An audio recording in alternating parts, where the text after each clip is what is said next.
Bueno, para continuar, vamos entonces a la segunda charla que se van ubicando ya de la jornada sobre redes en salud, que estará a cargo del doctor Juan Sebastián Riera, como lo presentara nuestro director. Juan Sebastián Riera, director provincial de hospitales de la provincia de Buenos Aires.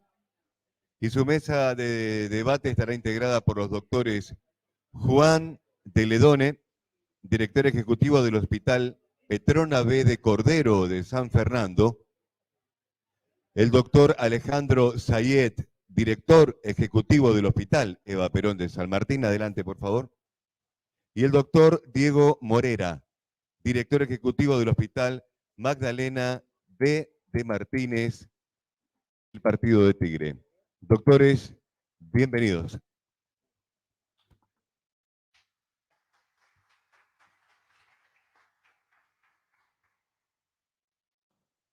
Bueno, la verdad que nada, presento a un grupo de amigos que hemos trabajado duramente durante la pandemia, así que la idea es contar un poco cómo fue que trabajando en red entre los hospitales logramos que todos tuvieran una cama independientemente de su obra social o si la tenía o si no la tenía.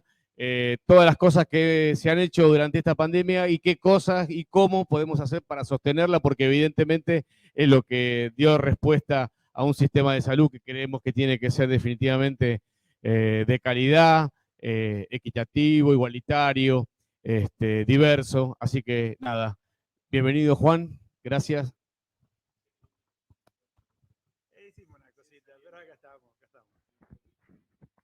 Hola. Hola, hola, hola. Bueno.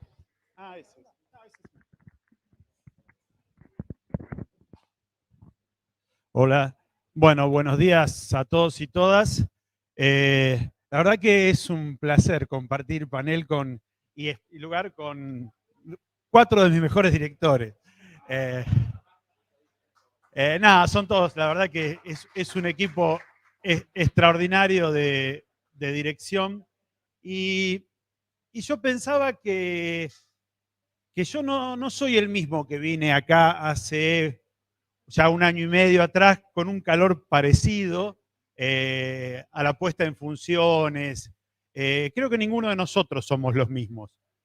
Creo que la situación del evento de la pandemia, mi psicoanalista decía la aparición de lo real, digo, una cosa, esa irrupción de una situación extraordinaria, de una magnitud inconmensurable, de un impacto, digamos, de una trascendencia enorme, nos transforma a todos. Nos transforma a todos, no solo como sujetos trabajadores, sino como personas. El evento que vivió el mundo, de alguna manera, reconfigura la forma de ver las cosas. Yo creo que tiene que ver también con los cambios de paradigma.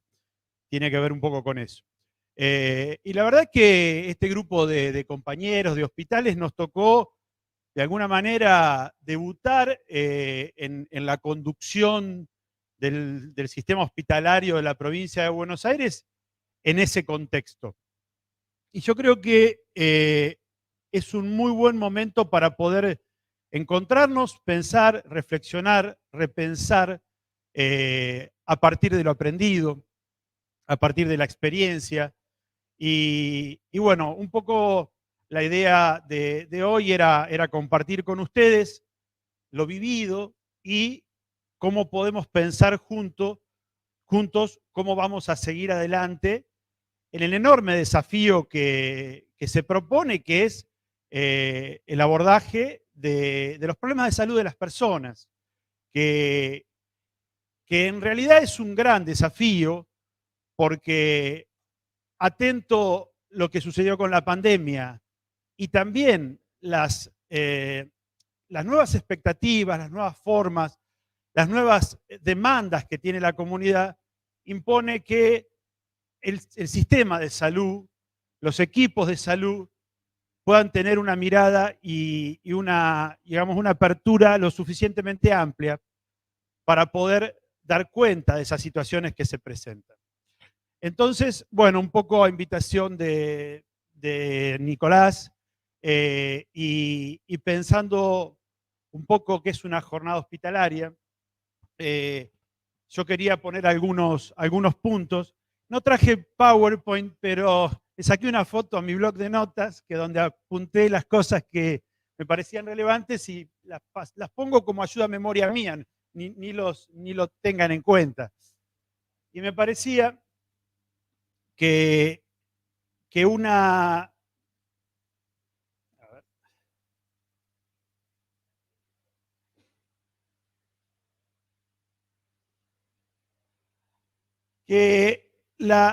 Me planteaba, Nico, la idea de pensarnos la red, la dimensión de la red. Lo hablaba con Mario y uno siempre estudió, repasó las características de la red, cómo se va instituyendo a partir del reconocimiento, el conocimiento, la colaboración, la cooperación, cómo la red informal va tomando estructura, pero fundamentalmente eso quedaba, en mi caso particular, en una cosa más, si se quiere, académica, más de abstracción, porque la verdad es que, excepto algunas redes específicas, uno no había visto la potencia de la red. La potencia, la capacidad, la eficacia que tiene la red cuando se instituye, se formaliza y empieza a dar respuesta a los problemas para los cuales fue concebida. Y ahí me viene a la cabeza la red de hospitales.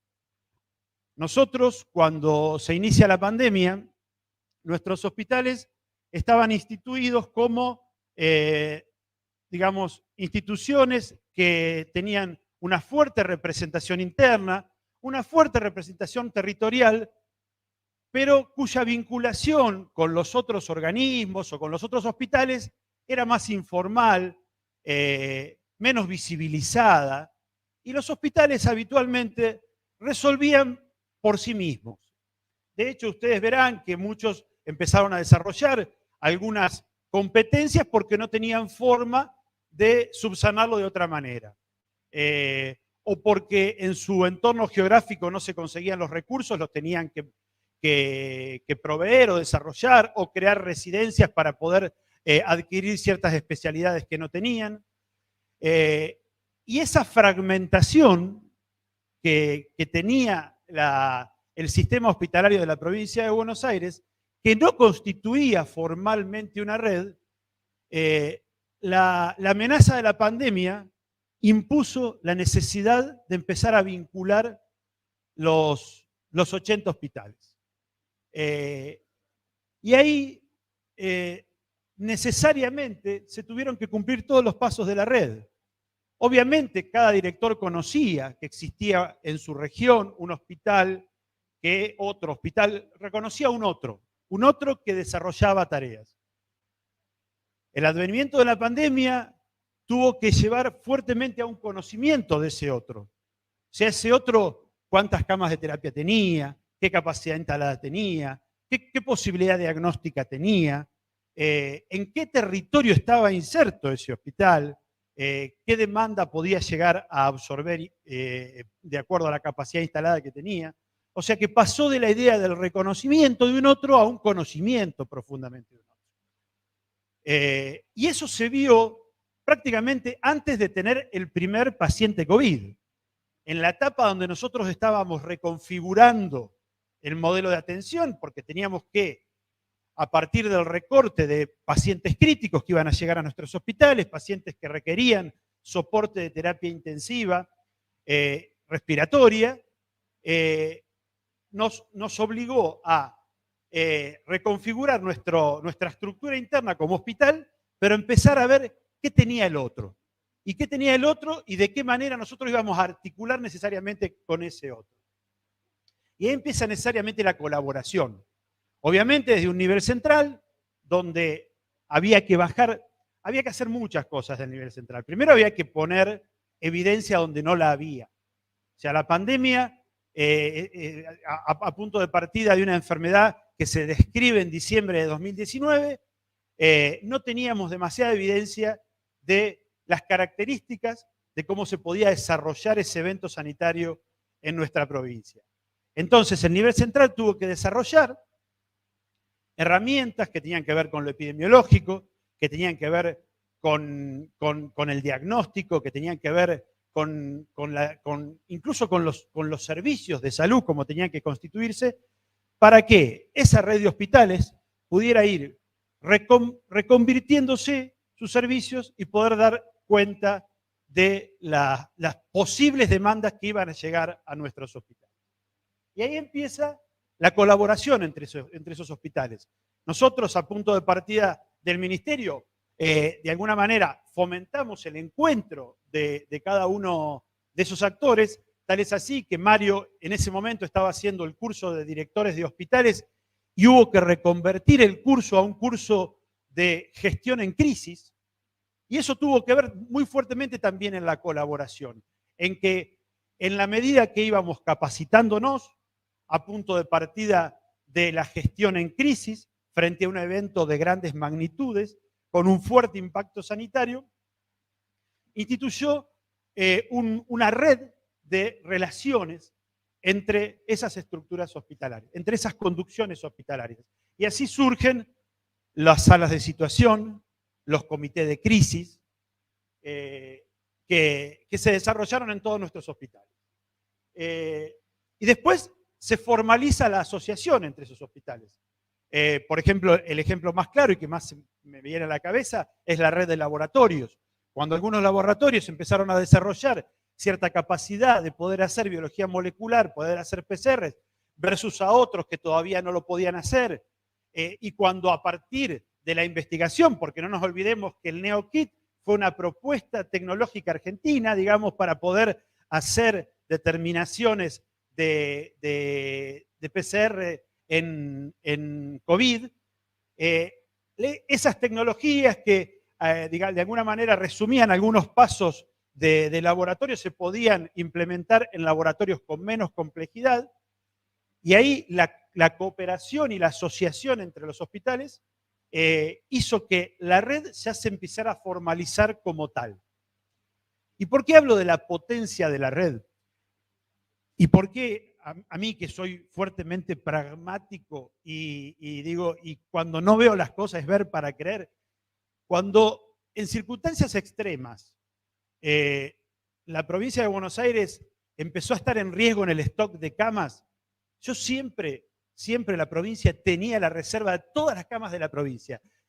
Y la red permitía la posibilidad de, si teníamos una cama disponible, tal vez de una manera no tan cercana a la problemática de la persona, teníamos los medios para hacerle llegar ese recurso a la persona. Nosotros podíamos derivar pacientes para generar altas en algunos hospitales y que se liberen camas, y que a su vez eso nos permitiera ingresar pacientes críticos en el territorio. Cuando el mercado y la altísima demanda de consumos de pseudoanalgesia, se consumió el stock existente que se producía para poder abastecer nuestras camas de terapia, la provincia de Buenos Aires siempre en las farmacias hospitalarias siempre tuvo un stock remanente. Estuvimos muy en rojo, pero tuvimos la posibilidad de hacer un clearing interno a través de la red y poder siempre abastecer a nuestras terapias intensivas cuando requirieron tener pseudoanalgesia disponible. Cosa que cuando vos veías aquellos sistemas que funcionan más aislados, como por ejemplo el privado, o por ejemplo algunos subsectores municipales del interior que tienen menos vinculación, la falta de medicación se les instituía en una situación absolutamente crítica. Hay algunos hospitales o algunas clínicas que tuvieron que evacuar o derivar pacientes por falta de medicación.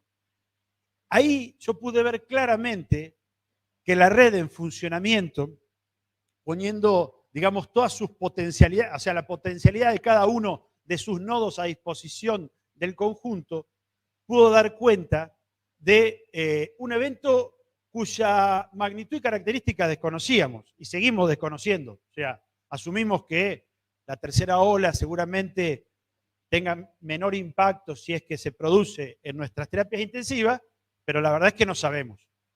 No sabemos en un escenario donde, bueno, existen las vacunas y es nuestra herramienta para ir paliando la situación, pero de la misma manera que se produjo en diciembre de 2019 la presencia de un virus que podía causar enormes problemas sanitarios, de esa misma manera se podría producir una mutación que supere la inmunidad vacunal y ahí estaríamos en problemas.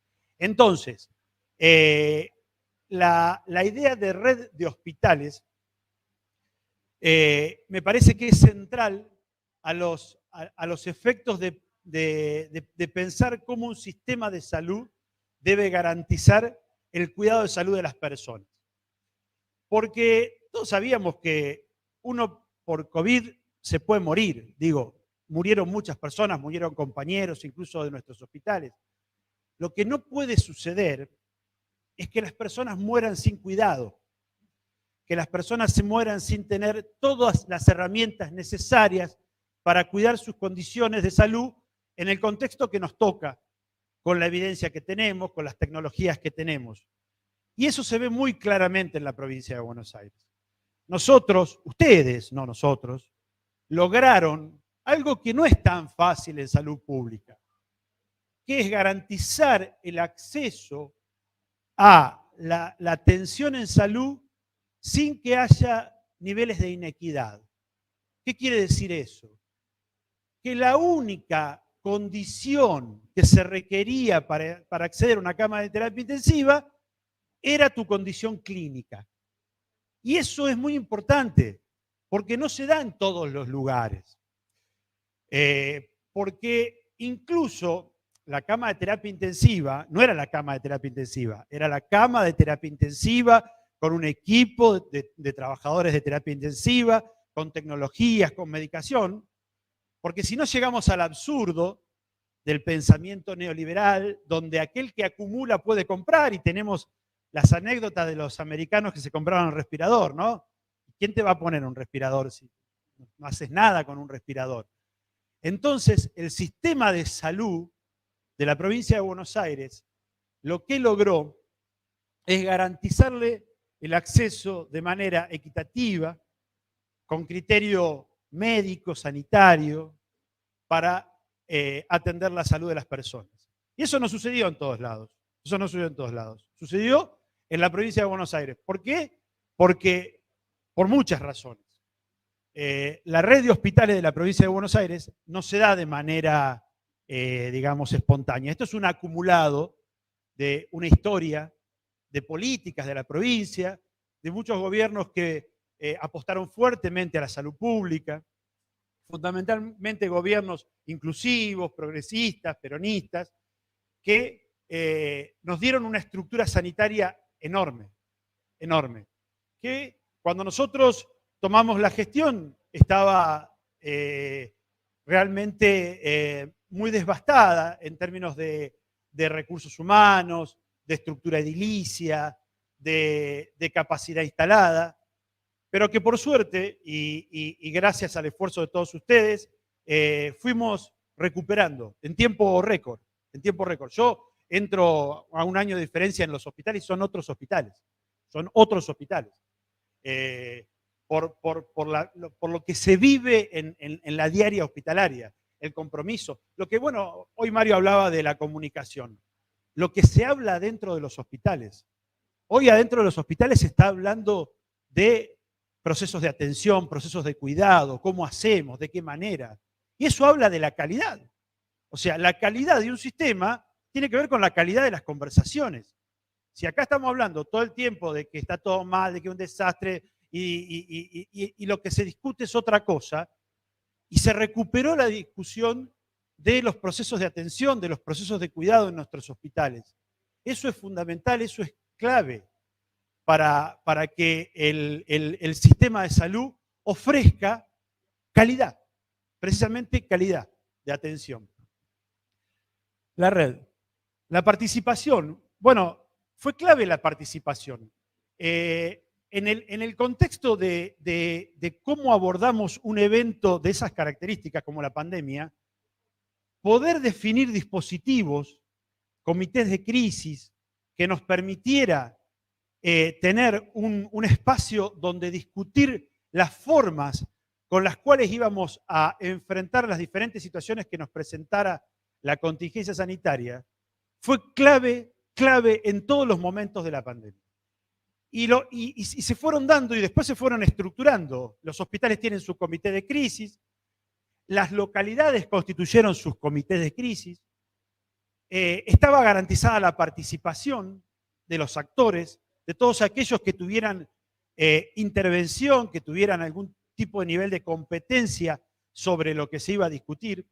Y para no abundar, pero las anécdotas son muchas, pero me acuerdo que al inicio, donde no teníamos prácticamente elementos de protección personal, porque había muy poco, ciertamente, lo único que teníamos era el stock de quirófano, digo, porque no era un elemento que uno lo usara de manera regular para el universo de trabajadores de los hospitales. La discusión en el Comité de Crisis Central, en el Ministerio, con los gremios, fue muy fuerte, pero necesaria. Porque obviamente los gremios estaban, digamos, velando por la salud de los trabajadores, y nosotros teníamos que velar por la salud de los trabajadores y por la continuidad de la atención de las personas. Y bueno, nos permitió y nos enriqueció muchísimo esa discusión. Yo tengo una directora que me dijo, me volví barbijóloga. Bueno, y Mario también lo dice, me volví barbijólogo. Y cosas muy graciosas como videitos con aerosoles, que vos te das cuenta que el aerosol estaba más corrido que bueno, que por ahí no era pertinente. Y después las discusiones entre los servicios. Pero eso fue muy valioso, fue muy rico, porque servicios que, digamos, estaban por ahí desarticulados y no dialogaban, empezaron a dialogar. Clínica médica, infectología, terapia. Digo, me parece que el espacio de participación fue clave en el contexto de pandemia. Que nos pongamos a hablar y a discutir. Servicios que prácticamente funcionaban como compartimentos estancos. Los problemas. A mí me parece que esto es clave a la hora de la gestión. El problema es ordenador. O sea, hay que plantear qué cosa es la que vamos a encarar. ¿Cuál es el problema? Y nos costó definir el problema, porque era un problema complejo. ¿El problema cuál era?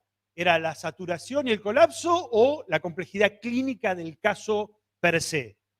Porque, qué sé yo, paciente respiratorio complejo tenemos mucho, no solamente por COVID, digo, había otras cosas. Pero este paciente respiratorio complejo, en el contexto de una enfermedad que se transmitía muy rápido y contagiaba a mucha gente junta, suponía un segundo problema, que era la saturación, y un tercer problema, que era el colapso. Entonces, ¿cuál es el problema del que estamos hablando? Porque si no lo definimos bien, no sabemos qué estamos atacando, no sabemos cuáles son las operaciones, las actividades que vamos a realizar para impactar sobre los nudos críticos donde nosotros queremos resolver situaciones para atemperar el impacto. Entonces, eso, digamos, de alguna manera nos permitió construir los dispositivos. Definir bien el problema nos permitió construir los dispositivos. La saturación de camas lo que te impone es que, bueno, vos tenés todas las camas cubiertas, pero en la red de hospitales vos tenés la posibilidad de empezar a hacer un clearing y que el hospital que saturó pueda seguir prestando sus servicios internos a pesar de que tener todas sus camas cubiertas. Pero el colapso se rompe el funcionamiento hospitalario. Se te caen las guardias, que de hecho pasó. No colapsamos, pero se nos enfermaban los terapistas. Y si te enferman los terapistas, se te enferma el equipo de enfermería de terapia, se te enferma kinesio, el sistema se rompe, el motor no anda.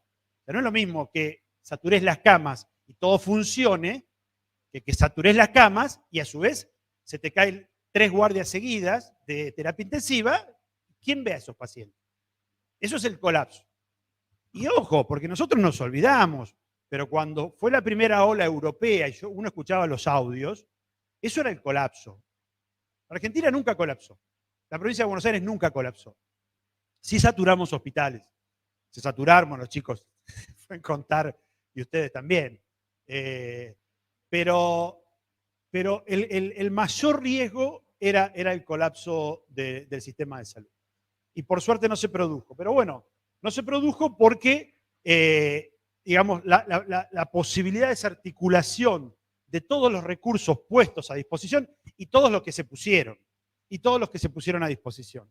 Y ahí también nosotros vemos que había una gran deuda con el sistema de salud, porque tuvimos que hacer una enorme inversión para poder compensar deudas históricas que tenía el sistema de salud. Que ahí viene la discusión de la integración del sistema de salud. ¿Por qué el sector político pone en agenda la integración del sistema de salud? ¿Porque reconoce nuestro reclamo histórico? No creo, pero pongamos que sí. No, el sector político, que tiene una mirada de síntesis, reconoce el problema. Dice, si tenemos un nuevo evento sanitario con esta fragmentación del sistema y con esta estructura del sistema, y nos pasan por arriba. Es por eso en la agenda política está la salud. Entonces, se impone la integración por una necesidad de autoprotección y cuidado, por eso es una necesidad política. Entonces, la deuda que se tenía con nuestra estructura sanitaria se fue compensando en parte con el enorme esfuerzo que hizo la provincia en casi 2 años que llevamos de gestión, en todo lo que tiene que ver infraestructura, recursos humanos. Para que tengan una idea, la planta provincial, cuando yo me hice cargo, eran 55.000 empleados. Nosotros metimos más de 11.000. O sea, casi el 20%. Es mucho para un sistema que es mano de obra intensiva. Si vos me decís, bueno, una fábrica robotizada, ponele. Pero un sistema que es persona atendiendo personas. ¿Cómo vamos a estar 11.000 trabajadores, y todavía nos faltan, 11.000 trabajadores abajo? ¿Quién va a atender a la gente? Es una locura. Bueno, en esa situación estábamos. Por eso lo que hicieron, obviamente, que es heroico. Es heroico. Y ustedes lo saben, qué sé yo. Los que se quedaban doble turno, digo, todo eso que se hizo es de un esfuerzo descomunal. Entonces me parece que la integración se impone porque primero dio grandes respuestas en este contexto. O sea, nosotros, cuando yo les cuento y les digo que no hubo inequidad, ¿por qué no hubo inequidad? Porque el Estado intervino y tomó todas las camas de terapia intensiva. O sea, el panel de control de camas críticas estaba conducido por el Ministerio de Salud de la provincia de Buenos Aires. Estaba conducido por Daniel Goyán y Nicolás Crepla. Y había un panel donde estaban las públicas provinciales, nacionales y municipales, y las privadas. Y se hacían uso de todas las camas. Y eso es integración. O sea, el sistema de camas de terapia intensiva integrada en un solo sistema a disposición de personas con criterio clínico de internación en terapia intensiva. Y eso garantizó el acceso equitativo a las camas y mayores posibilidades de sobrevida. Todos sabemos que un cuadro grave de COVID que requiere terapia intensiva, que no está en terapia intensiva, tiene una mortalidad altísima. Entonces, la integración es necesaria. Es necesaria para que los recursos sanitarios estén a disposición de todos los bonaerenses y de todos los argentinos. Y eso lo entendió el sector político, no solo lo entendió, sino que lo propone como alternativa y hay que ir en ese camino. ¿Cómo construimos la integración? Yo creo que la integración es una construcción colectiva donde hay diferentes niveles desde lo organizacional, formal, desde el sector legislativo, pero también desde los procesos. Porque otra cosa que me parece interesante es el tema de los dispositivos. La pandemia nos obligaba a ir resolviendo situaciones particulares que se iban presentando. Y cuando se presentaba una situación particular, nosotros teníamos que definir acciones que fueran directamente impactar en esas situaciones particulares. ¿Qué es la definición de dispositivo? Un dispositivo es algo que uno construye, una actividad, una acción, un proceso, para ir a resolver una cuestión puntual. Si después esa cuestión permanece en el tiempo, ese dispositivo se transforma en un programa, se transforma en otro procedimiento. Y si no, el dispositivo desaparece. Esos dispositivos que nosotros fuimos definiendo, como las terapias itinerantes, como la gestión centralizada de camas, como los terapistas remotos, todos esos dispositivos, de alguna manera lo que pretendían era también integrar el sistema, era también llevar a aquellos sectores donde no había la posibilidad de ofrecer ciertas tecnologías, llevarlas desde niveles centrales. Muchos de esos dispositivos nosotros, digamos, nos proponemos como estructuras que tienen que seguir, digamos, permaneciendo en el sistema de salud. ¿Por qué? Porque necesariamente vamos a un cambio del modelo tradicional de gestión, donde los comités de crisis y la sala de situación seguramente tengan que ir reconfigurándose en observatorios, donde estando en no situación de crisis, esos observatorios y esas salas de situación nos permitan tener elementos necesarios para la toma de decisiones. El dispositivo del comité de crisis es un dispositivo muy valioso, muy interesante como para, digamos, seguir fortaleciéndolo y estructurándolo como futuros observatorios de cada uno de los hospitales para situaciones de salud que tengan que intervenir. Así que eso me parece que es un apartado importante para tener en cuenta. Y bueno, ahora me parece que corriéndonos un poco de contexto de pandemia, también es interesante pensar, no solo, porque la idea tampoco es que todos los hospitales que en un contexto COVID se constituyeron en grandes terapias intensivas, su única modalidad de oferta de servicios sean los cuidados críticos.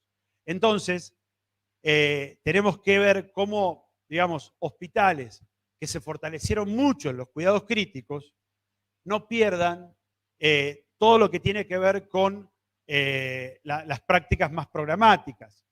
Porque parte, como decía Gastón Campo, parte de los problemas de mis soluciones es que nosotros solucionamos, entre comillas, pero paliamos un problema con las terapias intensivas y con la reconversión del sistema, pero hubieron otras patologías que fueron muy demoradas por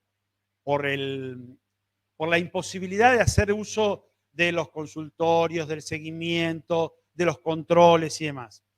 Entonces, necesariamente tenemos que recuperar todo lo que es programático, preventivo, promocional, que en nuestros hospitales, bueno, como en el caso del Belgrano, lo tenía muy desarrollado, y en otros hospitales se venía trabajando muy fuertemente, y no tiene que ir en desmedro digamos, de esas prácticas que son fundamentales a la hora de poder cuidar de la salud de las personas. Porque la creación de los apps no es que, digamos, el hospital quiere monopolizar la atención primaria. Lo que nosotros queremos hacer con los apps es que los hospitales sean estructuras de atención primaria, porque la atención primaria atraviesa todos los niveles. Y entonces los apps son una propuesta de los hospitales para la atención primaria. Es una propuesta de articulación. Entonces me parece que poder recuperar la dinámica hospitalaria habitual, poder volver a todo lo que tiene que ver con los cuidados progresivos de los pacientes, Eso es otra cosa que la pandemia nos puso también en discusión. ¿Cómo tiene que ser el modelo de atención de nuestros hospitales? Si no es momento, el Belgrano tiene la lógica de cuidados progresivos, pero la mayoría de nuestros hospitales no. Sigue con una lógica de cuidados por especialidades. Si no es momento de que todo nuestro sistema de salud tenga progresividad de cuidados como organización y no las especialidades como estructuras digamos, de organización hospitalaria. Porque el COVID también propuso eso. Propuso el paciente moderado, el paciente que se complejizaba, el paciente crítico, el secuelar que consulta y hay que rehabilitar. O sea, de alguna manera puso como en el centro la idea de los diferentes niveles de cuidados por sobre los órganos y los sistemas como ordenador. Tal es así que incluso las mismas disciplinas, qué sé yo, teníamos dermatólogos hisopando, y bueno, son médicos, qué sé yo. Digo, las disciplinas también tuvieron que ir de alguna manera ampliando sus límites para poder atender esta problemática. Me parece que eso también es una enseñanza interesante para reflexionar que los niveles de cuidado nos lo impuso también una enfermedad viral, como no podía ser de otra manera, contagiosa y que cuestionó el sistema, cuestionó muchas situaciones del sistema. Incluso en un primer momento nosotros decíamos, ¿qué va a hacer la salud mental con todo esto? Y la salud mental fue protagónica de todo esto. Tuvo un eje clave y fundamental en la pandemia. Así que me parece que la propuesta de cuidados progresivos es algo que tiene que ya instituirse en todos los hospitales. Sabemos que no es fácil, porque no es fácil cambiar la cultura institucional de un hospital. Y eso va a demandar mucha discusión interna, mucha construcción a nivel de cada uno de los hospitales. Yo no abordé muchos SAPs porque era una presentación la que viene.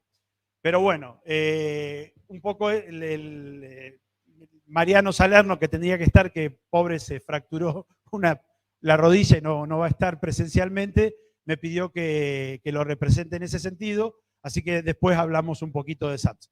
Pero bueno, un poco el pantallazo era esto, de cómo pensamos los hospitales en un contexto de un sistema integrado de salud a punto de partida de lo que vivimos después de 1 año y medio de pandemia. Nada más.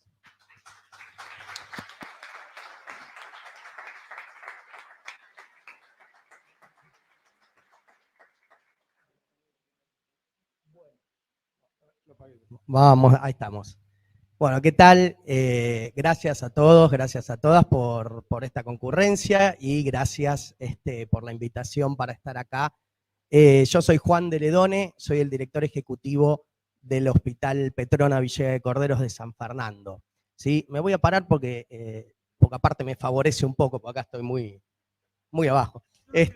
Nada, bueno, la verdad es que me parece, este encuentro es formidable. Estaba pensando mientras hablaba Juanse y el doctor Robre que me pusieron una vara altísima, no sé mucho qué voy a decir, porque la verdad que después de escuchar al doctor, muchos de los datos que el doctor da, uno los tiene, pero son datos crudos y siempre a uno le pone todos los patitos en fila y se queda acomodado. Y Juanse un poco lo que decía al principio, esto de la red, de que todos tenemos en la cabeza de que tenemos que funcionar en red, pero es algo medio abstracto, y él siempre lo tuvo muy claro y se encargó de pasarnos esa idea concreta y de ayudarnos a llevarlo a cabo a todos los directores. Nosotros los directores ejecutivos, parte de este trabajo en red que se hizo, todos los viernes tenemos un Zoom de gabinete con nuestro actual ministro de Salud, desde que fue viceministro hasta hoy, donde discutimos, se plantean las situaciones de cada hospital, ¿sí? Porque un poco, como decía Juanse, para poder articular no solo la pandemia que nos forzó a trabajar en red, sino lo que se viene ahora en la pospandemia, que es toda la demanda que nos ha quedado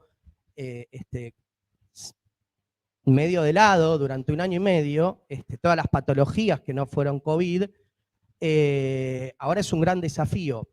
Nosotros cuando subimos, la palabra fragmentación creo que es clave acá en red, no solo teníamos un sistema de salud fragmentado, estábamos con un sistema de salud desmantelado. Puntualmente cuando nosotros subimos en enero del 2020, voy a ir más a los chicos yo, ¿sí? En nuestro hospital es un hospital interzonal de alta complejidad, pero de repente yo soy cirujano, salí de mi mundito quirúrgico y empecé a ver que había un montón de cuestiones más, ¿sí? Y ahí fue cuando me di cuenta que si el personal de limpieza no hace bien su tarea, por más que yo sea finoquieto y sea el mejor cirujano del mundo, mis pacientes van a andar mal. Entonces era tan importante la labor de la gente que estaba limpiando, como del tipo que estaba con el bisturí en la mano, como del enfermero que estaba asistiendo. Y nos encontramos con una realidad muy difícil. Nosotros en nuestro hospital, cuando subimos, tiene 3 pisos, tiene muchas áreas, desde terapia intensiva pediátrica, neurocirugía, neonatología, bueno. Teníamos 19 personas para limpiar todo el hospital. Imagínense que es imposible, los domingos quedaba una persona para limpiar el hospital entero. De 4 ambulancias andaba una. No puedo imaginarme, y teníamos 2 ambulancieros. Uno estaba 3 días, el otro estaba 3 días, además de que se iban a matar en algún momento. Había un día que no teníamos ambulancia. Pensar en lo que era encarar una situación pandémica sin tener disponibilidad de ambulancias para derivar, bueno, era... Y así con todas las áreas, no teníamos jefe de neonatología, no teníamos jefe de pediatría, no teníamos jefe de terapia intensiva, no teníamos jefe de clínica médica. Yo el primer domingo que llegué al hospital, me fui a la neo, como director, me fui a la neo y digo, ¿dónde está el neonatólogo? No, doctor, no hay los domingos, me dice la enfermera. A mí casi se me para el corazón, o sea, decir, pero tenemos 2 chiquitos respirados. Sí, pero cualquier cosa llamamos a... y el problema no era que no había, es que esto era así y estaba naturalizado. Era normal que los domingos no haya neonatólogo. Yo me quedaba hasta las 8 o 10 de la noche con el otro director porque decíamos, si pasa algo, que yo soy cirujano, pero algo voy a hacer. Entonces, era una situación realmente desesperante y empezó la pandemia a los 2 meses, a los 3 meses. De la pandemia no vamos a hablar porque todos los que estamos acá ya lo pasamos. Pero se empezaron a gestionar, por una decisión política fuerte, todas estas redes de las que estamos hablando. Y eso no implica nada más, sentémonos a hablar de cómo coordinamos, porque cada hospital era una isla, cada uno tenía algo, entonces yo, incluso cuando yo estaba en su momento en la jefatura de cirugía, que había que hacer una hepatectomía, no tenía cómo hacer la hepatectomía, y bueno, conseguíamos, porque un cirujano tenía un amigo en el hospital tal que hacía hepatectomía, entonces lo llamábamos, y bueno, eso no existe más. Hoy sabemos qué tenemos en cada lugar, pero para poder hacer esto, es decir, si seguíamos con un sistema tan fragmentado, era imposible, los recursos están mal distribuidos, no había manera de hacer una equidad en el sistema. Entonces, lo que fuimos logrando era que también con un hospital como el que habíamos heredado, igual que la realidad que estábamos en todos los hospitales, por más que nos sentemos a hablar de cómo armamos una red, sin recursos no hay posibilidad. Hubo un trabajo monstruoso para que hoy entremos en un hospital y una persona que entra hoy en mi hospital tiene una cama de terapia intensiva, pero es una cama Stryker de última generación. De las 6 camas que teníamos, las duplicamos. En la guardia teníamos 3 respiradores, ahora tenemos como 12. Es decir, hubo que hacer una inversión en recursos, equipamientos, en recursos humanos que fue monstruosa, como decía Juanse. Nosotros habíamos perdido 168 trabajadores del 2016 al 2020. Que para nosotros es una locura. creo que ya recuperamos 140. Como dice Juan, se nos falta un montón. Pero en un año y medio y con una pandemia encima se han recuperado un número de recursos humanos impensado. La verdad que impensado.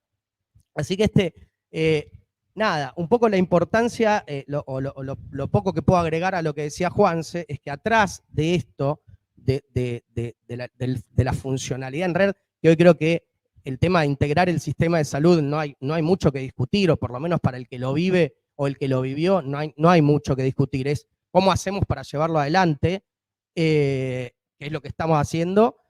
Digamos, fuera de eso, nada, me perdí, no sé qué estaba, iba a otro lado, pero fuera de eso, nada, hubo que hacer un trabajo muy importante atrás y con una decisión política muy fuerte para que estas redes se lleven adelante. Faltaba todo eso, porque el sistema estaba desmantelado realmente. Esto que cuento yo no es nada nuevo, todos los que estuvieron en los hospitales saben la situación en la que estaban cada hospital. Así que nada, para ser breve, voy a dejarles por el tiempo también la palabra acá a los compañeros que somos ya amigos.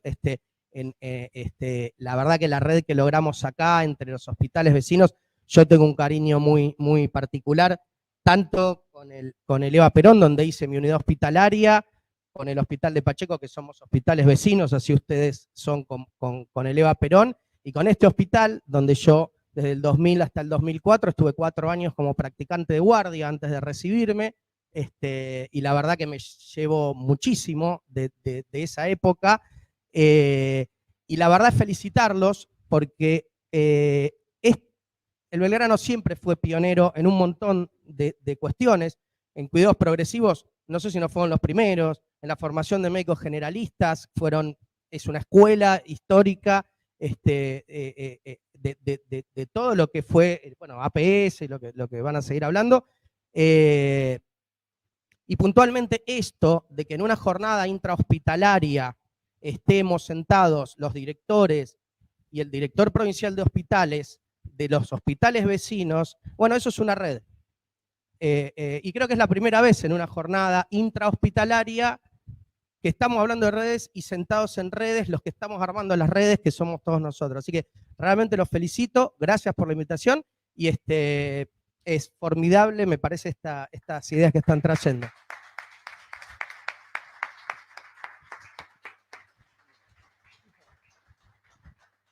Bueno, hola. Bueno, empezar a hablar después de...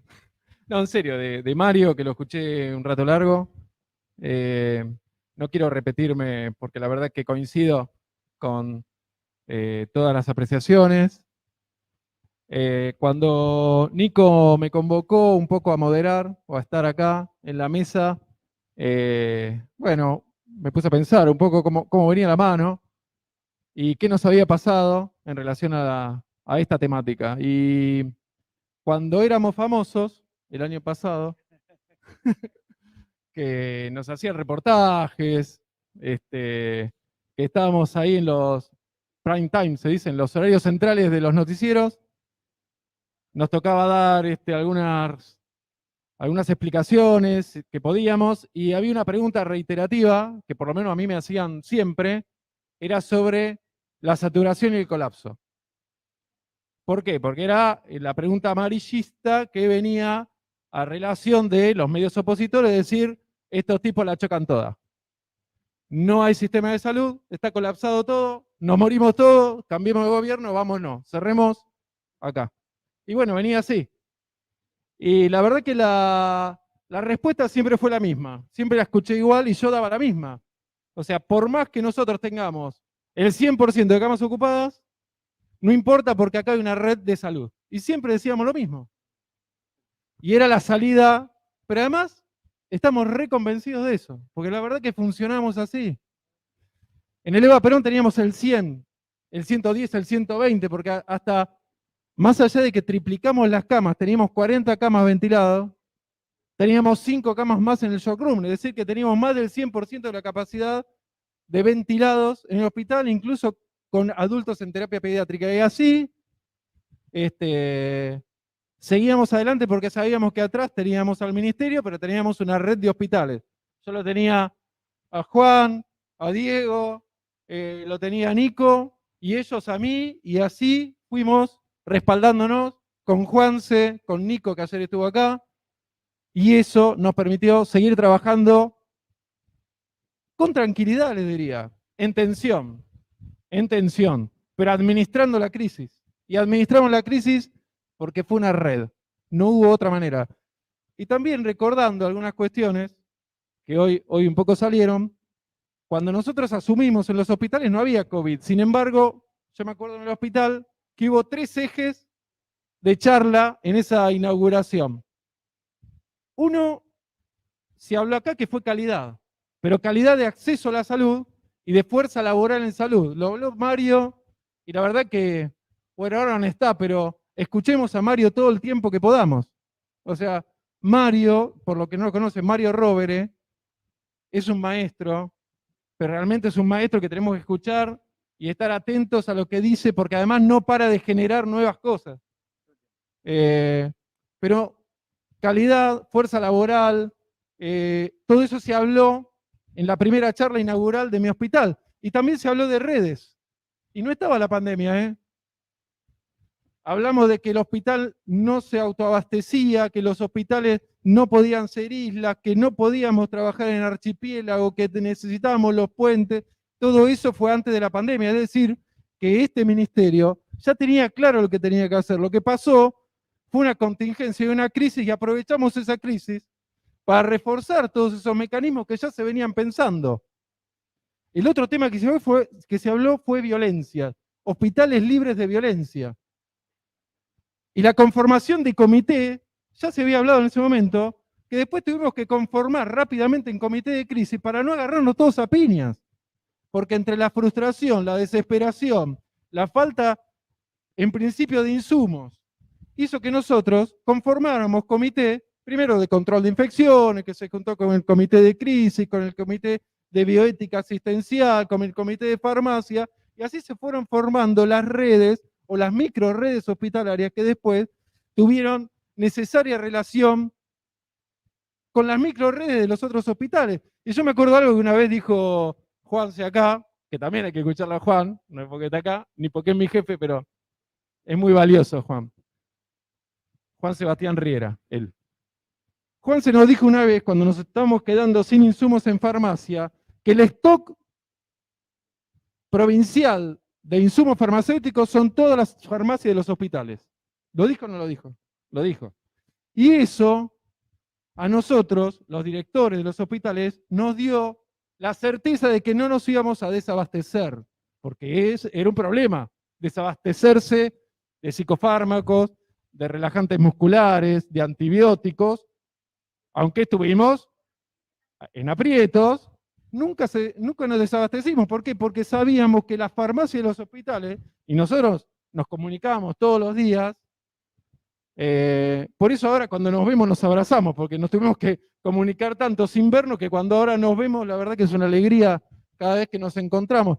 Y eso les pasa a todos y todas los trabajadores ahora que se pueden empezar a juntar, porque a lo que iba esta crisis y esta oportunidad que tuvimos más allá de todo del dolor que generó la crisis, fue esta oportunidad de entender que estamos todos juntos, que el sistema de salud es uno, que no son hospitales aislados, que ni siquiera el hospital de salud que el sistema de salud se pueda autoabastecer, porque más allá de las micro redes y de las redes de los hospitales públicos, aunque también nosotros tuvimos que articular con hospitales municipales públicos, o con sanatorios privados de San Martín, acá hay 3, 2 clínicas, 18 CAPS, un montón de centros de diagnóstico, que si no hubieran trabajado con nosotros y el sistema de salud público no hubiera estado a la altura, hubiera colapsado el sistema.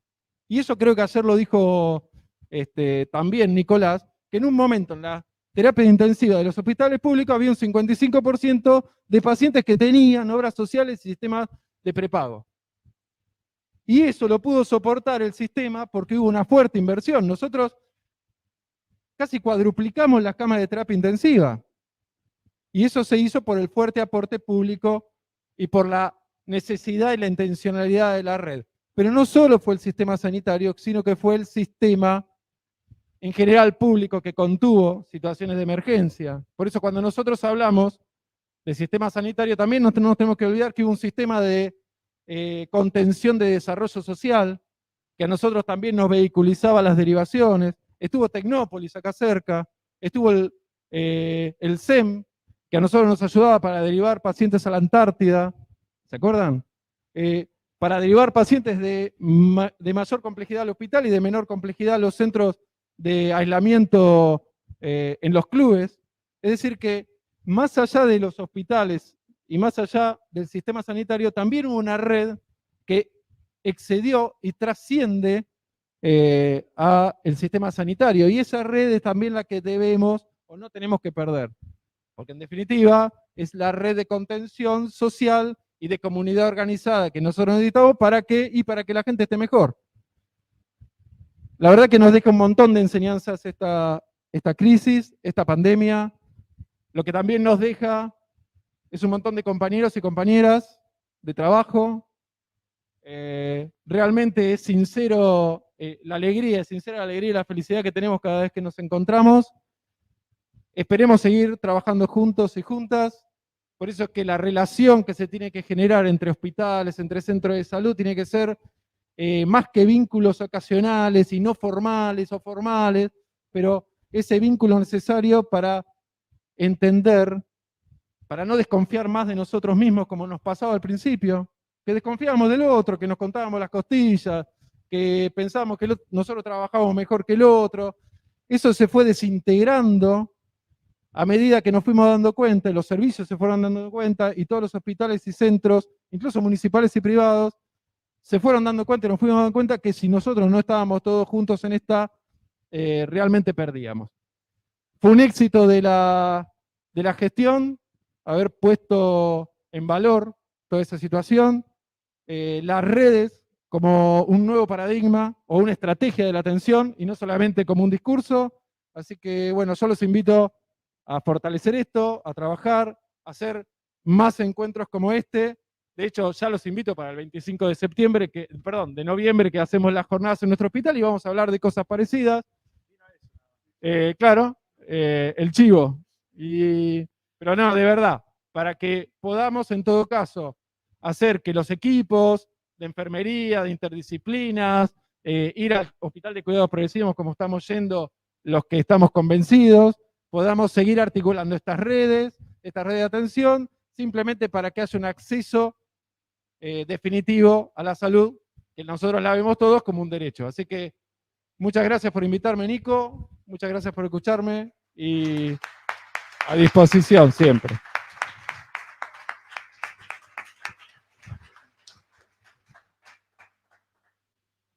Bueno, buenos días a todos y todas. No sé si me queda mucho tiempo, entiendo que es poquito. Primero agradecer la invitación a Nicolás. Yo soy médico generalista, vengo de años de gestión en el primer nivel de atención, nos conocemos con algunos y algunas del equipo de acá. Por eso quería agradecer sinceramente, porque este es un hospital que ha formado muchos médicos generales que han trabajado en el territorio de la zona norte y especialmente en Tigre, han venido de este hospital. Y parte de la red que hoy existe en el territorio tiene que ver con una mirada y una construcción de salud con cierta necesidad de integrar el sistema. Dos cosas quería decir, quizá cuando le escucho a Mario, lo que me pasa siempre siento todo lo que nos falta en el hospital. Y algunas cuestiones del acuerdo que entiendo que tienen que ir generando los hospitales, que es la herramienta fundamental para la construcción de un proyecto. Hay una demanda de nuestra sociedad de construir un proyecto en salud, de integrarnos. También me quedo con algunos datos que decía Mario y que decía Ale. El 40% de nuestras camas en el hospital eran del sector privado y de la seguridad social. La mitad de la gente casi que vino a nuestro hospital confió en el sistema público. Vino, pero además de confiar, vino porque el sistema privado no tenía un sistema de red. Los pacientes que iban a un sanatorio, a una clínica y no tenían atención, ni siquiera los dejaban entrar. Digo, tenemos muchísimo testimonio de pacientes que entraban a los sanatorios y salían despedidos, no los dejaban bajar de las ambulancias, digamos. Esa es la causa de falta de red. El hospital público se puso al hombro en el medio de una pandemia, de una contingencia, puso a prueba su red, puso a prueba su recurso humano, sus profesionales, y realmente la construcción que se vivió fue fundamental para pasar. Nosotros por lo menos fuimos midiendo indicadores de la terapia intensiva, de lo que fue la criticidad de los pacientes, y estábamos a la altura de las mejores terapias que estaban alrededor de la Austral, no espero tanto de la de Eva Perón y la de ellos, pero tuvimos indicadores de calidad muy buenos. Y eso, con la ampliación inmediata que hicimos todos sumamos camas en las habitaciones de cuidados intermedios, en la guardia. Ese fue un punto sumamente importante para nosotros.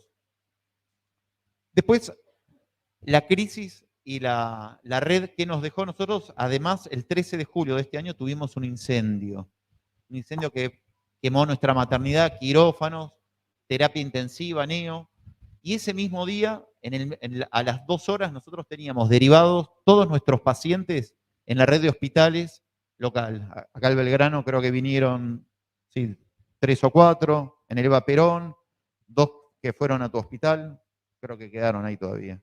No los vamos a ir a buscar.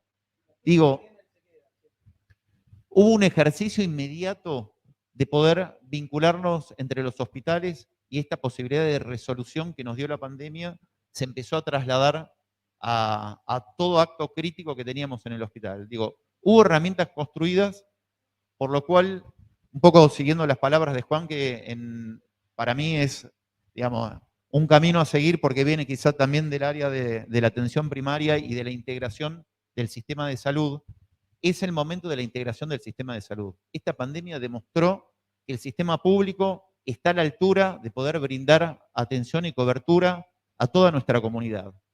Hay una demanda de nuestra comunidad que el hospital participe en el desarrollo social de nuestra comunidad.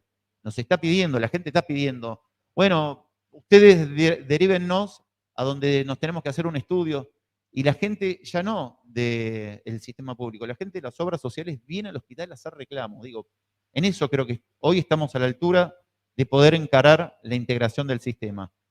Cuando se quemaron los quirófanos, parte de lo que necesitábamos era el acuerdo dentro del hospital. Como todos ustedes saben, es muy difícil que un hospital desarrolle una actividad fuera de su hospital, una actividad médica. Como ejemplo, que los cirujanos vayan a operar a otro hospital. Hay situaciones en lo que, como se llama la casa hospitalaria, donde es muy difícil salir. Bueno, parte de este acuerdo que se fue generando en el hospital y los acuerdos que se fueron generando con la red de hospitales, pudimos lograr desarrollar cirugías del hospital de nuestros pacientes en el hospital de San Fernando, por ejemplo, donde los servicios y el jefe de nuestro servicio, a la semana o a los 15 días de empezar a hacer cirugías en el hospital, me comenta que hacía 25 años no tenía idea ni acceso de qué funcionaba en el hospital de San Fernando, ni que podían hacer atenidos en conjunto, ni que podían debatir pacientes, y que podían intercambiar prácticas. Digo, esas son las necesidades que hoy la red también le está pidiendo a los profesionales, que esta integración significa formación, salir afuera, ver qué sucede. De hecho, cada vez que van al hospital vienen con ideas, no, porque allá funciona, el quirófano tiene una salita de resguardo de material. Bueno, esas son las cosas que nos faltan. Empezar a ver que hay un montón de experiencias, que el sistema público ha hecho excelentes experiencias en administración, en gestión, y cada uno de esos pedacitos está a veces fraccionado en cada hospital. Y el poder salir y encontrarnos y hoy participar de esta jornada me llevó muchísimas ideas y cosas para empezar a trabajar en mi hospital, un comité de calidad que una a los pacientes, una a los profesionales, una al sistema, a la dirección. Nosotros como directores atendemos mucho, yo me meto a la guardia, atender me gusta, y ese momento de la verdad con el paciente, de conocer realmente qué percibe y qué subjetividad tiene de nuestro hospital, es fundamental. No hay posibilidad de construir y decirle a la gente que nuestro hospital funciona si todo el tiempo está pensando que lo pateamos, no le damos entrada, lo tenemos abandonado en la sala de espera. Bueno, me parece que en eso hubo una decisión importantísima desde nuestro ministro, nuestro viceministro, desde Juan, de poner al hospital a gestionar pacientes, de poner al hospital a que lo que tenemos que resolver son los problemas de la gente para que pueda haber un desarrollo. Digo, no hay sociedad sin un desarrollo en salud, un desarrollo sanitario. Por eso hoy tomo un poco las palabras de Alejandro, volvemos a ser protagonistas. Creo que no es que fuimos protagonistas, que fuimos obviamente, nos aplaudían, no sé, todas las cosas que nos hacían, nos dejaban notas, pero hoy sí tenemos que ser protagonistas por la secuela que ha dejado el coronavirus, por todas las enfermedades, ni les cuento en salud mental el impacto que ha tenido esto. Tenemos que ser protagonistas porque el desarrollo de una sociedad justa e igualitaria tiene que ver con nosotros interviniendo ahí. Así que bueno, quiero agradecerte mucho, Nicolás. Estamos a disposición como hospital siempre para participar. Los vamos a querer invitar también nosotros. Así que muchísimas gracias.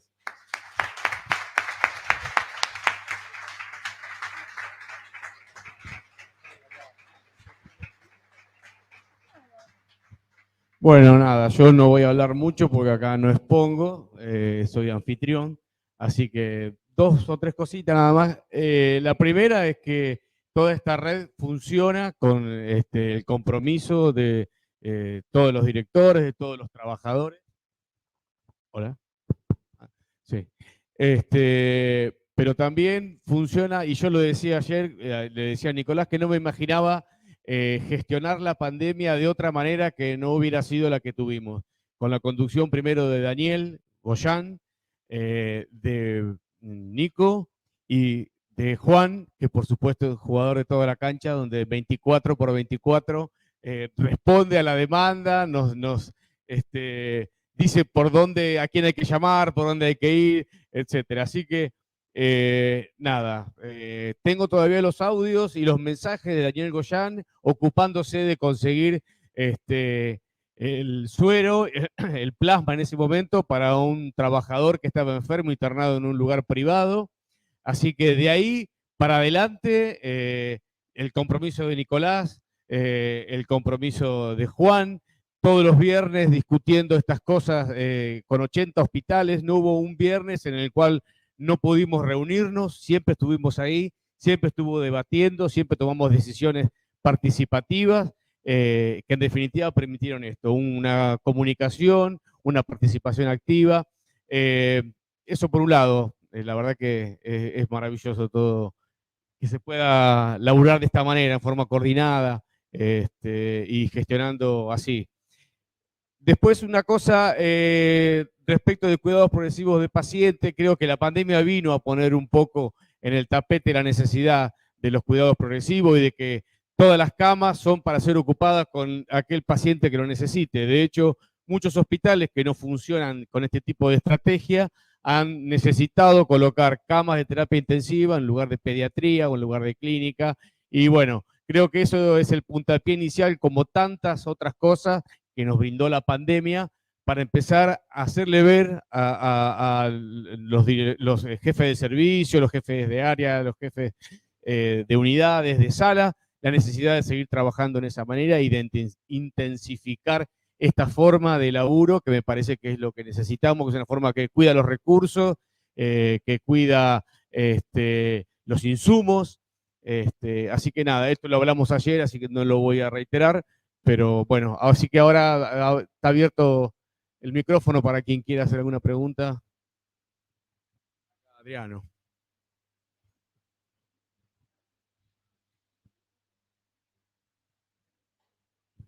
Hola, buen día. Gracias por la exposición. Yo quería hacerles 2 preguntas. Primero, decirles que yo soy kinesiólogo respiratorio y la verdad que el sistema de la red se sintió en el día a día. Cuando las papas se empezaron a quemar con los pacientes y cuando no sabíamos dónde iba a ir el paciente, el sistema aparecía. Mágicamente aparecía una ambulancia y mágicamente, y eso era algo que antes no pasaba, o por lo menos que yo nunca lo viví. La ambulancia siempre llegó extremadamente tarde para trasladar a los pacientes. Y en este caso particular, la verdad que lo que yo sentí, pero es muy personal, es que el sistema funcionó. Uno siempre estudió redes desde lo abstracto y nunca tuve la posibilidad de ver funcionar una en la vida real. Y yo lo sentí con los pacientes ventilados. La primera pregunta es, si tienen el dato, capaz lo tienen, capaz no, a mí me interesa saber cuántos pacientes ventilados tuvimos al mismo tiempo en el sistema de salud. porque ha sido no solo se necesitaba la cantidad de camas, sino poder soportar a muchos al mismo tiempo ventilados. Y la segunda cosa que no pasó es que nunca se cortó el suministro de oxígeno. Y parece, parece un dato, parece algo no habitual. Y la verdad que el miedo que teníamos los kinesiólogos respiratorios, que nos pasábamos haciendo cuenta, porque teníamos ventilados 7 pacientes o 8 pacientes, todos con fracciones inspiradas de oxígeno mayores a 60 o 70%, porque los COVID necesitaban fracciones inspiradas de arriba de 80% al mismo tiempo, y a veces mirábamos los manómetros de presión y los manómetros de presión caían sustancialmente. Y esto es algo que tampoco pasó, que haya caído la cantidad de oxígeno de los hospitales. Por eso es, la pregunta es si tienen el dato, y la segunda es qué medidas tomaron para que esto no pase, de que nos quedemos sin oxígeno. Hola. No, el dato exacto lo estoy pidiendo. Lo que te puedo decir que las camas se triplicaron. Las camas de la provincia de Buenos Aires se triplicaron. En consecuencia, eso impactó fuertemente sobre la red de oxígeno, porque vos calculá que cuando ustedes escuchan que eran 840 camas, en realidad de UTI adulto eran 460 y pico. Cuando le sumás las de pediatría más las neonatológicas te daban 800, pero en realidad eran menos camas todavía. Y nosotros llegamos a tener 1.400 camas. Tenemos ahora 1.400, estoy hablando de hospitales provinciales. El dato, digamos, que te puedo dar son, por ejemplo, el Hospital San Martín llegó a tener 60 respirados simultáneos. Y así los hospitales grandes andaban en ese número, 45, 60. Después te saco bien y te los paso cuánto fue todo el sistema. Y eso, tal cual es como decís vos, no es que no hubo problemas con el oxígeno, tuvimos muchas dificultades por varios motivos. Incluso motivos que parecen medio raros, pero terminaron siendo así. Por ejemplo, la logística. Cuando ellos venían a cargar los tubos, tenían un cronograma de carga, pero como se consumía tan rápido, no le daba para llegar al otro hospital. Si quieren la anécdota más divertida, entre muchas comillas, yo estaba 1 de la mañana en mi casa y me llama el del Hospital de Monte. Me dice, Juan, ¿cuál era? Air Liquid. No, el otro. Bueno, sí, ponele Air Liquid. Me dice que llega a las 11. Yo llego hasta las 8 de la mañana con el oxígeno. Digo, pará, ¿cómo lo tenés enchufado? Me dice, bueno, tengo las camas de UTI con el central, tengo los tubos en las incrementales,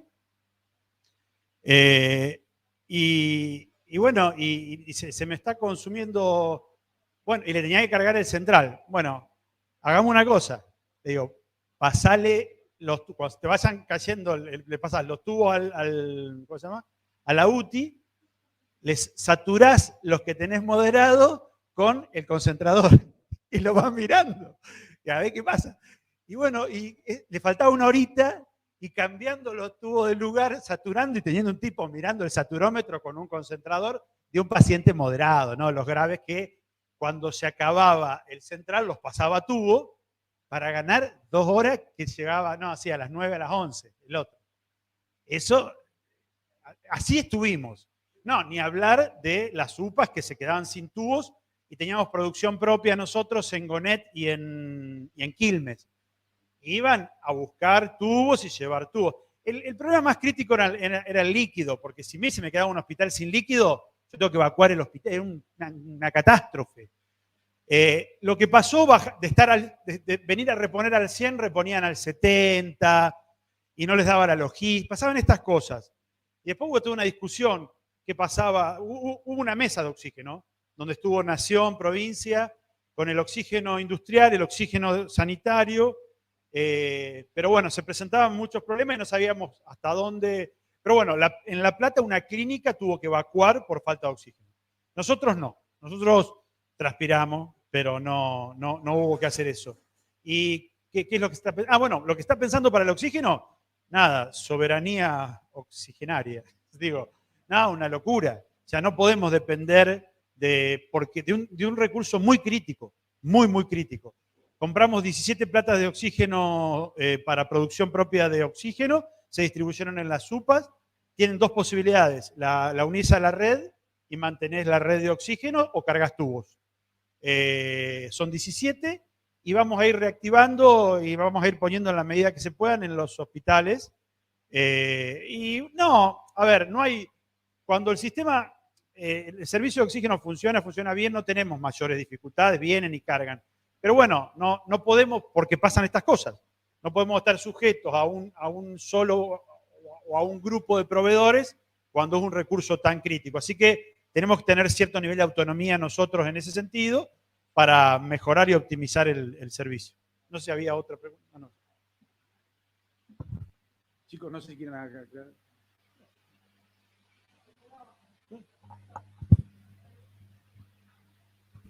Hola, ¿qué tal? Mi nombre es Alejandra, yo soy delegada del Sindicato de Salud Pública de acá del HOSPI.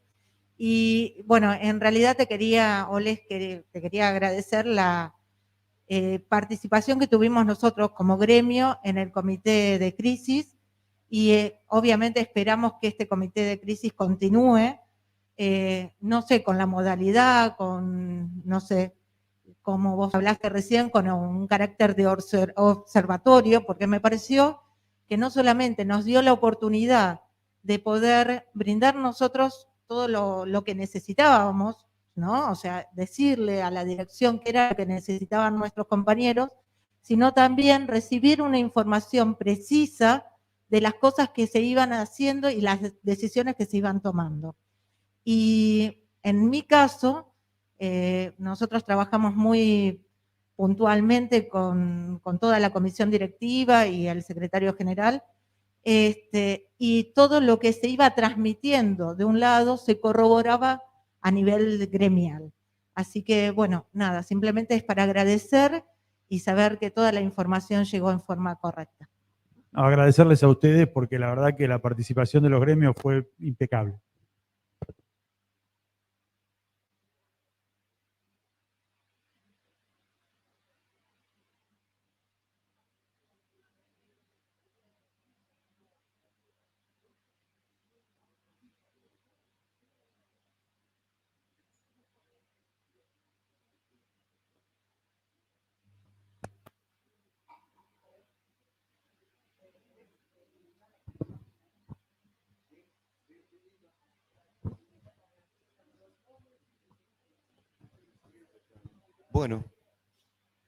Bueno, listo, ¿no? Por ahí.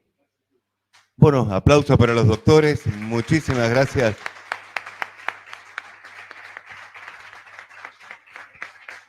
Por las experiencias contadas, vividas.